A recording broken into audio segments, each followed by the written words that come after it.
Hello everyone. তো আজকে সকাল সকাল একটা নতুন ভিডিও নিয়ে তোমাদের সাথে চলে এলাম। তো এখন কাজবাজ অনেকটা গুছিয়ে নিয়ে বেরোলাম। এই ঘড়িতে ঠিক এখন 9টা মতো বাজে সকাল। তো এখন ছেলেদের নিয়ে একটু বেরোলাম, কারণ আমাদের এখানে ব্রহ্মপুত্র স্নানের মেলা স্টার্ট হয়েছে।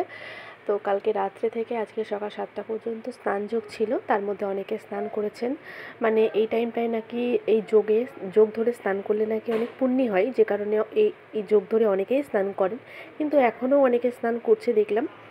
তো এখানে যজ্ঞ হচ্ছে, অনেক সাধুরা আছে, আর যে যার মতো করে মানে বসেছে, যার যে দেবতা, সেই দেবতাকে সামনে করে অনেকেই বসে আছে দেখছি।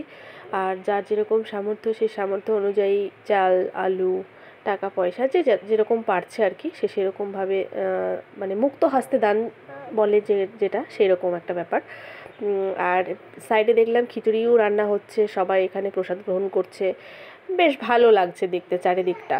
তো আমরা এসেছি একটু দেখবো বলেই। আমি স্নান করিনি, আমার শরীরটা খুব একটা ভালো নেই, সেই জন্য জাস্ট দেখবো বলে এসেছি। আমার দিদি স্নান করলো। তোমরা আমার গলার আওয়াজ শুনে অনেকে বুঝতে পারছো হয়তো, এই ঠান্ডা গরমে না আমার একটু ঠান্ডা ঠান্ডা লেগেছে আর কি। তো ওই যে দেখো সবাই স্নান করে উঠছে, স্নান করছে, এরকমটাই তো দেখতে বেশ ভালো লাগছে। স্নান করতে পারলে হয়তো আরও বেশি ভালো লাগতো, কিন্তু আমার গাটা একটু জ্বর করছে, যে কারণে আমি স্নান করলাম না। আমার দিদি করেছে। তো গত বছরও এসেছিলাম আমি মায়ের সাথে, তো এই বছর এলাম দিদির সাথে। মা যেহেতু বাড়িতে নেই, কালকে আসবে, তো ওই জন্য একটু দেখবো বলে এলাম ছেলেকে নিয়ে। তো আমার ছেলে তো ভীষণ খুশি, ও একটু ঘুরতে পেলে, বেড়াতে পেলে বেশি মানে আনন্দ পাই। তো আমাদের এখানে মেলা দেখতে সবাই এসো, তোমাদেরকে সকলকে আসার জন্য নিমন্ত্রণ করলাম আমাদের নাজিরপুরে। তোমরা সকলেই মেলা দেখতে এসো, ব্রহ্মপুত্র স্নানের মেলা। আশা করি তোমাদেরও অনেক ভালো লাগবে, আর যাদের নাজিরপুরে বাড়ি তারা তো আসবেই অবশ্যই। আর এইটুকুনি, ভিডিওটা ভালো লাগলে একটা লাইক, কমেন্ট, শেয়ার করে দিও। সকলে খুব ভালো থেকো।